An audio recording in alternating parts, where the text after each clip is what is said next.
Very good evening. मैं Rajiv Srivastava, math पाठशाला में आप सभी का स्वागत है। तो बच्चों, हम लोग देख रहे थे सिंपल इंटरेस्ट में हमने 2 क्लास लिया। आज हम बढ़ेंगे कि सिंपल इंटरेस्ट में किस्त से रिलेटेड जो भी क्वेश्चंस होते हैं हम उसको कैसे कर पाते हैं। किस्त में आपको 3 चीज जानना जरूरी है कि आप पर ईयर कितना पेड करते हैं, आपका रेट ऑफ इंटरेस्ट कितना है, टोटल आप कितना अदा करेंगे। इन सारी 3 बातों पर हम लोग कैसे, तो हम लोग इसका बेसिक भी जानेंगे और इसका हम लोग कम समय में बनाने का तरीका भी ढूंढेंगे। तो आपका क्वेश्चन है कि साधारण ब्याज की 4% वार्षिक दर से 4 वर्ष के बाद 848 रुपया ऋण चुकाने हेतु कितना वार्षिक भुगतान करना होगा। यानी आपका जो रेट है वो 4% दिया हुआ है, टाइमिंग जो है आपका 4 साल दिया हुआ है, और जो टोटल पैसा है आपका है 848 रुपया। तो क्वेश्चन कह रहा है कि बताएं कि ना वार्षिक उसकी जो है किस्त की मान क्या होगी, निभाने के लिए उसे कितना किस्त अदा करना होगा, यानी आपको इंस्टॉलमेंट निकालना है। ठीक है, अब यहाँ पर हम लोग समझेंगे पहले इसका बेसिक तरीका। आप समझ लीजिए, रेट आपका 4% है, टाइमिंग 4 साल है, टोटल अदा करना 848 रुपया, तो किस्त कितना होगा। तो बेसिक से हम लोग जब जान रहे होते हैं तो बेसिक में हम लोग क्या कर लेंगे कि पहला हम केवल प्रीमियम देंगे, यानी मूलधन हो गया। फर्स्ट के लिए केवल हम प्रीमियम जमा करते हैं, सेकेंड ईयर के लिए प्रीमियम तो हो जाएगा और 1 साल का इंटरेस्ट हो जाएगा। मूलधन गुने समय गुने दर, समय आपका हो गया 1 साल का ही, रेट 4% बटा में 100, यानी 1 साल ये हो गया, 1 साल ये हो गया, 2 साल हो गया। तीसरा साल में हम लोग मूलधन तो देंगे और इस बार हम लोग 2 साल का इंटरेस्ट देंगे, क्योंकि यहाँ 1 साल का इंटरेस्ट, यहाँ 2 साल का इंटरेस्ट देंगे। बटा में यहाँ पर कितना हो गया, 100 हो गया। चौथी केस में मूलधन तो होगा लेकिन इस बार आपका 3 साल का होगा और टोटल कितना हो गया, 848 रुपया। समझ पा रहे हैं? तो आपका हो जाएगा, ध्यान देंगे, x x x x कितना x, 1 2 3 4 x। ठीक है, अब देखिए 4x और 4 दूनी का 8, तो 8 4 12 और 12 36, 36 x बटा में 100 और ये होगा 848 के बराबर। 100 यदि आपका एलसीएम हो जाएगा तो 436, सॉरी 4 8 4 12 और 12 12 24 हो जाएगा। यहाँ पर क्या हो जाएगा, 24 x हो जाएगा। कैसे, 4 8 4 12 और 12 24 हो जाएगा। तो आपका हो जाएगा 400 प्लस 24, 424 x बराबर 848। तो हम कह सकते हैं कितना बार कटा, 2 बार कटा है। तो x का मान क्या आ गया, 200 आ गया। यानी वार्षिक किस्त से कितना चुकानी होगी, 200 चुकानी होगी। लेकिन दोस्तों, इससे हम लोग थोड़ा सा यदि स्मार्ट बन के पढ़ाएं तो आप इस बात को समझिए, ये आपका बेसिक तरीका था। आज के बाद किस्त से जो रिलेटेड क्वेश्चंस होंगे आप सेकेंडों में बनाएंगे। तो आप चीज को सीखिए, कैसे हम लोग बनाएंगे। x इंटू आर प्रतिशत बराबर p, x इंटू आर प्रतिशत बराबर p। तो ध्यान दें, जिसमें x आपका किस्त हो गया, r आपका रेट ऑफ इंटरेस्ट हो गया और p जो राशि अदा की जानी होगी। लेकिन रेट जो है थोड़ा समझ के हम लोग करेंगे। रेट के बारे में कैसे समझेंगे, ध्यान देंगे। रेट यहाँ पर कैसे हम लोग कैलकुलेट करेंगे। जैसे 4 साल का मामला है तो पहला साल 100, चूंकि 4% रेट है तो हर एक साल 4% बढ़ते जाएगा, 104 फिर 108 और 112। चूंकि 4 साल का मामला है तो 1 2 3 4, यानी आपका हो गया 424%। जो रेट आया 424% आया। एक्स जो है किस्त है, एक्स आपका क्या है, किस्त है, और रेट हो गया, और पी टोटल राशि हो गया। तो आपको किस्त पता करना है। रेट आपका हो गया 424% बटा में 100, और अब कितना हो गया 848। 424 दूनी कितना हो जाएगा 848, यानी एक्स बराबर कितना कह सकते हैं, 200। यानी किस्त की मान क्या हो जाएगी, 200 हो जाएगी। अच्छा, इसी प्रश्न को यदि ऐसे कह दे, ध्यान से समझिएगा, कि आपका किस्त का जो मान है पर ईयर 200 रुपया, जैसा कि अभी हम तुरंत निकाले, टाइमिंग आपका 4 साल है, ठीक है, टाइमिंग कितना साल है, 4 साल है। आपको जो राशि अदा करना है वो है 848 रुपया। तो रेट ऑफ इंटरेस्ट कैसे ज्ञात करेंगे? इसी प्रश्न में मान लीजिए इस तरह का प्रश्न हो, वही प्रश्न को हम थोड़ा सा ही कर दिए। इसमें 3 बातें पूछा जा सकता है, रेट ऑफ इंटरेस्ट कितना है, आपका किस्त कितना अदा की जानी है, टोटल राशि कितना अदा की जानी है। तो आप क्या करेंगे भैया, x इंटू आर प्रतिशत बराबर p। x आपके पास मौजूद है, यानी किस्त का मान मौजूद है, टोटल राशि मौजूद है, रेट ऑफ इंटरेस्ट निकालना है। तो रेट ऑफ इंटरेस्ट के बारे में क्या बताया है, चूंकि मामला 4 साल का है तो पहला साल 100, आपको रेट पता नहीं है तो अगला साल 100 प्लस आर, मान लिया जाए R% रेट है, तो फिर अगला पर 100 प्लस आर, और कितना बढ़ गया 2R, फिर अगला 100 प्लस 3R, यानी टोटल हम जोड़ देंगे तो 1 2 3 4 कितना हो जाएगा 400, और 3 2 5 है 6 है, 400 प्लस 6%। तो आप देख लेंगे यहां पर 200 हो जाएगा, 400 प्लस 6 बटा में 100, और ये 848 के बराबर है। तो 2 जीरो आपका कैंसिल हो गया, 2 से कैंसिल, 2 चौके 8, 2 दूनी 4, 424, 6 बार बराबर 24, तो आर बराबर 6 चौके। तो आपने देखा कि रेट का मान 4% आ गया, जो कि प्रश्न में पहले दिया हुआ था। तो मैंने क्वेश्चंस को रिवर्स करके ही बनवा दिया, ताकि इस तरह के प्रश्न दे तो आप सोच पाए। तो विद्यार्थी आप यहां से सीखें, यदि आपके पास 2 डाटा दिया गया हो, चाहे वो किस्त हो, रेट हो, तो टोटल राशि मांगेगी, यदि राशि है और रेट है तो किस्त मांगेगी, यदि राशि और आपका किस्त हो और रेट हो तो टोटल राशि में। 3 चीजों में से 2 चीज आपको पता होगा, तीसरा चीज आपको कैलकुलेट करना होगा, जिसमें x इंटू आर प्रतिशत बराबर p, और x का मान जो हो गया किस्त हो गया, r का मान rate of interest. Rate of interest कैसा निकालना है इसके बारे में हमने चीजों को क्लियर कर दिया, ठीक है, और p आपकी टोटल राशि है। क्वेश्चन ये है कि 5 वर्ष के बाद 3600 रुपया की ऋण को बराबर वार्षिक किस्तों में चुकाया गया है। यदि ब्याज की वार्षिक दर 10% हो तो प्रत्येक किस्त में दी जाने वाली राशि ज्ञात करें। यानी आपके पास रेट 10% है, टाइमिंग आपका 5 ईयर है, ठीक है ना, और टोटल जो राशि है वो आपका 3600 है, तो किस्त का मान क्या होगा? ध्यान देंगे विद्यार्थी, जैसा कि अभी मैंने बताया कि x इंटू आर प्रतिशत बराबर p। तो x क्या हो गया, आपका किस्त हो गया, r आपका क्या हो गया, rate of interest. Rate of interest के बारे में हमने कैसे बताया था, पहले रेट ऑफ इंटरेस्ट को हम कैलकुलेट कर लेते हैं। क्योंकि पहला साल 100, रेट 10% है, तो अगला साल 110, चूंकि हमको 5 साल तक जाना तो फिर 120, 130, 10 बढ़ते जाएगा, और 140। टोटल जोड़ देंगे, 0 4 3 7 9 1 10, और 5 है 600, यानी 600%। सो x इंटू 600% बटा में 100, प्रतिशत है तो बटा में 100 आएगा, और टोटल वैल्यू कितना दिया हुआ है 3600। सो डबल जीरो कैंसिल, 6 का 36। सो x का मान आपका कितना हो जाएगा, 600 रुपया हो जाएगा, यानी किस्त की राशि जो होगी कितनी हो जाएगी, 600 रुपया हो जाएगी।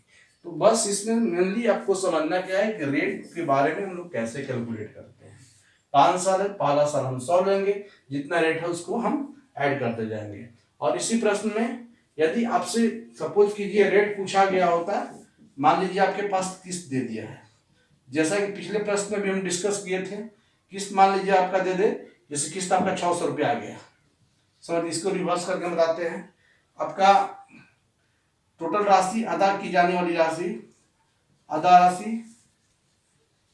ठीक है, 3600, टाइमिंग आपका मान लिया जाए 5 साल मान लिया गया है, ये है, तो आपसे रेट पूछते हैं व्हाट, आप क्या करेंगे भाई, 5 साल है, इसका मतलब पहला साल 100, अगला साल 100 प्लस आर, अगला साल 100 प्लस 2r, अगला साल 100 प्लस 3r, अगला साल 100 प्लस 4r, यानी कि हमको 5 बार में जाना है, 1 2 3 4 5।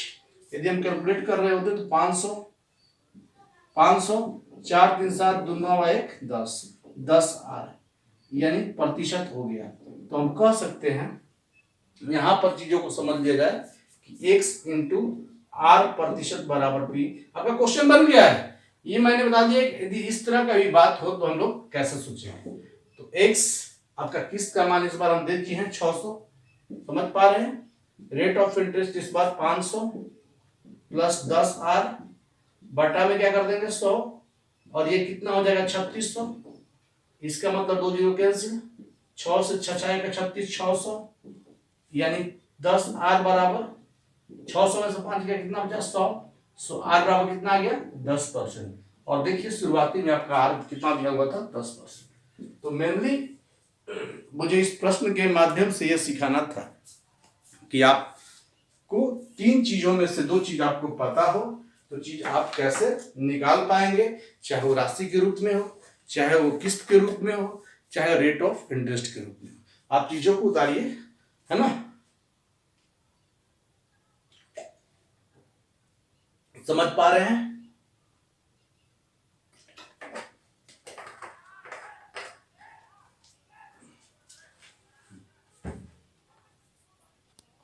अगले प्रश्न की तरफ हम बढ़ेंगे।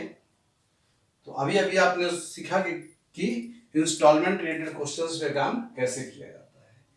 चीजों को बहुत आराम आराम से लोग पढ़ रहे होते हैं, धीरे धीरे चीजों को हम लोग जानेंगे, ठीक है।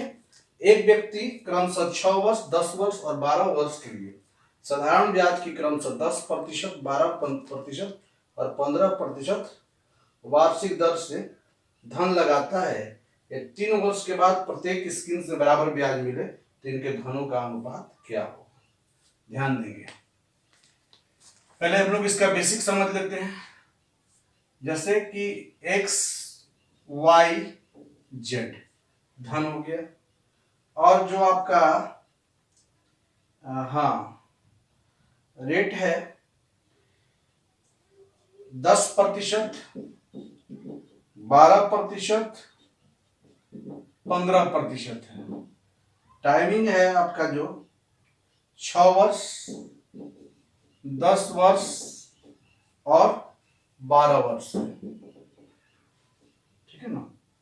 तो प्रश्न कह रहा है कि प्रत्येक स्कीम में बराबर ब्याज मिले तो उनके धनों का अनुपात ज्ञात करें। दोस्तों ऐसे प्रश्नों में 2 बात होती है, या तो प्रत्येक स्कीम में बराबर ब्याज मिले या प्रत्येक स्कीम में बराबर मिश्रधन मिले। तो दोनों बात हम लोग क्लियर करेंगे, ठीक है ना। जैसा कि पहले हम उसका बेसिक जान जाए कि इंटरेस्ट इस बार बराबर है तो I1 प्लस I2 I1 बराबर I2 बराबर I3। जैसा कि हम जानते हैं मूलधन गुणे समय गुणे दर बटा में 100, x गुणे 10 मूलधन गुणे समय गुणे दर बटा में 100, x गुणे 10 गुणे 6 बटा में 100, y गुणे 12 गुणे 10 बटा में 100, z गुणे 15 गुणे 12 बटा में 100। 100 100 100 कैंसिल हो गया, और 5 दूनी के 10 5 दूनी के 10 पंक्ति है 15, ठीक है। 6 एकम 6 6 दूनी के 12 6 दूनी के 12, 2 कैंसिल 2 कैंसिल 2 कैंसिल। सो x बराबर 2y बराबर 3z। जब हम रेशियो निकाल रहे होते हैं तो इसके नीचे चूंकि इससे 1 से मल्टीपल है तो x y z करेंगे।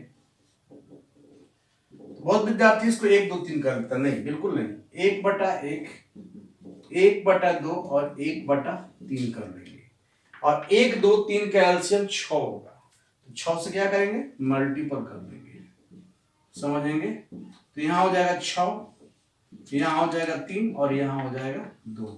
तो राशि का जो रेशियो होगा वो कितना हो जाएगा 6 3 2। अब विद्यार्थी ये तो बेसिक आप समझ लिए, अब इसको हम लोग जल्दीबाजी में कैसे सोच पाएंगे इस बात को समझिए, समझे, ठीक है। जैसे क्वेश्चन में बोल दे कि आपका इंटरेस्ट इक्वल है, तो 10 छक 60%, 60%, वर्षक 72% और 15 बरैया 180। 15 बरैया कितना हो जाएगा, सॉरी 12 धाम 120 हो जाएगा, सॉरी 120 हो जाएगा। 10 छका 60, 12 धाम 120, 15 बरैया हो गया। तो आप इसको छोटा कर लीजिए, 15 चौके 60, हाँ 60 से काटिए, 60 दूनी के 120, 60 दूनी के 120, 60 सॉरी 60 कम 60, सॉरी 60 कम 60, 60 दूनी के 36, 18, 1 2 3 हो गया। 1 2 3 का हम एलसीएम ले लेंगे। 1 2 3 का एलसीएम हो जाएगा कितना, 6 हो जाएगा, 6 3 2, और ये जो रेशियो निकला वो आपका हो गया मूलधन का रेशियो, 6 3 2। समझ पा रहे हैं, 6 3 2, 6 बार में गया, 3 बार में गया और 2 बार में गया, तो उनकी जो राशि की ये होगी कितनी हो जाएगी, 6 3 2। लेकिन इस प्रश्न में अब मान लिया जाए कि प्रश्न आपका यही होता है, प्रश्न आपका यही होता है। अब इस प्रश्न को हम अलग तरह से सोच रहे हैं कि कल चल के इस प्रश्न में आपसे बोल दे कि 3 वर्ष के अंत में उसका मिश्रधन समान हो तो उनके राशि का अनुपात ज्ञात करें। बहुत ही खूबसूरत प्रश्न है कि यही प्रश्न आपका मान लीजिए रहेगा, लेकिन बोल देगा 3 वर्ष के बाद मिश्रधन समान हो तो राशि का अनुपात ज्ञात करें। समझिएगा, तो क्वेश्चन को थोड़ा सा यहाँ पर अभी हम जो काम करने जा रहे हैं उसमें ये मेंशन रहेगा कि उसका मिश्रधन समान हो, क्या हो, मिश्रधन समान हो। और यहां हम लोग पढ़ रहे थे तो क्या था, ब्याज समान हो, समझ। तो हमको यहाँ पर हमको ब्याज समान होने पर उसका मूलधन का रेशियो क्या होगा, यहाँ पर मिश्रधन समान होने का रेशियो क्या होगा। चलिए अपने से मैं चीज को बता रहा हूं कि क्वेश्चन में तो ये बात नहीं था, मैं अपने तरफ से इसको जोड़ पा रहा हूं, ठीक है ना। तो आप एक ऐसा करेंगे कि देखिए मिश्रधन का मतलब मूलधन प्लस ब्याज, और जनरली मूलधन को हम लोग 100% मानते हैं। इसका मतलब 100 में हमको जोड़ना होगा जब मिश्रधन अमाउंट कांस्टेंट होगा। 10 छका 60, यानी 60 में हम 100 जोड़ देंगे, 160। समझिएगा ध्यान से, यदि मिश्रधन समान होता तो 10 छका 60, 60 में हम 100 जोड़ दिए, 160। 12 दाम 120, 120 में हम 100 जोड़ दिए, 220, ठीक है ना। 15 180, 180 में 100 जोड़ दिए, 280। इस बात को ध्यान से समझना होगा, कब, जब अमाउंट कांस्टेंट होता तब। जब इंटरेस्ट कांस्टेंट होता तो हम केवल रेट और टाइम से मल्टीपल कर रहे होते हैं, और जब अमाउंट कांस्टेंट हो जाए इसका मतलब हम तो मूलधन मेरा 100 रहेगा, 100 में इस चीज को जोड़ देंगे। अब हम इसको छोटा कर देंगे, समझ पा रहे हैं। तो 8 11 14, 8 11 14 का हम एलसीएम ले लेंगे, 8 गुने 11 गुने 14। चूंकि इस प्रश्न में यह बात नहीं पूछा था, हम तब तक के लिए बना दे रहे हैं, है ना, बता पा रहे हैं कि चीजें मान लीजिए इस तरह से एग्जाम है, कुछ भी आपसे पूछा, आपको हर रास्ता पता होना चाहिए। कौन रास्ता आपको उस मंजिल तक पहुंचाएगा ये बात आपको नहीं पता है, इसलिए आपको हर रास्ता पता होना चाहिए। तो यहां से 8 कैंसिल हुआ तो 11 गुने 14, यहां से 11 कैंसिल हुआ तो 8 गुने 14, और यहां से 14 कैंसिल हुआ तो 8 गुने 11, यानी 11 चौक 44, 11 कम 11 4 15, 154। समझिएगा ध्यान से, 14 8 112, ठीक है, और 11 8 88।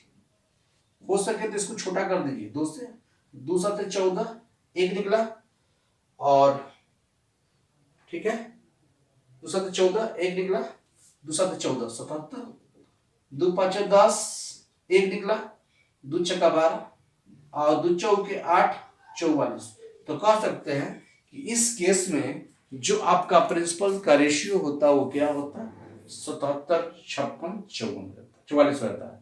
तो दोस्तों आपने इस प्रश्न में 2 बात सीखा है कि जब आपका इंटरेस्ट समान हो तो क्या करेंगे, जब आपका अमाउंट समान हो तो क्या करेंगे। समझ पा रहे हैं। हालांकि आपके क्वेश्चंस में यही बात पूछा गया था, मैं इसलिए इसको बता दिया कि कल चल के चीजें ये भी पूछे तो आप कंफर्टेबल रह पाए। अगला प्रश्न है, कोई व्यक्ति ने 3,75,000 की राशि 3,75,000 की राशि को अपने पुत्र और पुत्री में इस प्रकार बांटता है जो क्रमशः 12 वर्ष और 14 वर्ष की आयु के हैं। 12 वर्ष और 14 वर्ष के आयु के हैं अभी फिलहाल में, ठीक है ना। और प्रत्येक 18 वर्ष होने तक, यानी 18 वर्ष होने में इसको 6 साल लगेगा और इसको कितना लगेगा, 4 साल लगेगा। प्रत्येक को 18 वर्ष होने तक 5% वार्षिक साधारण ब्याज की दर से, इसका रेट ऑफ इंटरेस्ट भी 5% है और इसका भी रेट ऑफ इंटरेस्ट कितना है, 5% है।